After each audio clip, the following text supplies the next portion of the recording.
روشنیوں کا شہر کھنڈر بنتا جا رہا ہے، سیوریج کا نظام تباہ حال، جبکہ سڑکوں کی حالت مخدوش ہو چکی ہے۔ گلشن اقبال بلاک 13 کے رہائشی مرد اور خواتین نے سیوریج کے نظام اور پانی کی لائنوں میں گٹر کا پانی شامل ہونے کے حوالے سے رہائشیوں کا کہنا تھا کہ گزشتہ 25 روز سے علاقے کی مرکزی سڑک کو ادھیڑ کر رکھ دیا اور پی ٹی آئی کے منتخب نمائندوں نے وعدہ کیا کہ جلد سڑک کی تعمیر کرائی جائے گی، لیکن تاحال کچھ بھی نہ ہو سکا۔ کبھی گندا پانی آ رہا ہے گٹر کا، کبھی کچھ ہو رہا ہے۔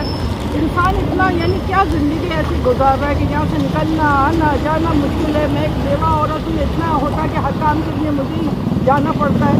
بہت ہی ہم تو پریشانی کی زندگی گزار رہے ہیں۔ مسجد کی وجہ سے آپ سوچتے کہ کیا وضو کیسے رہتا ہوگا لوگوں کا۔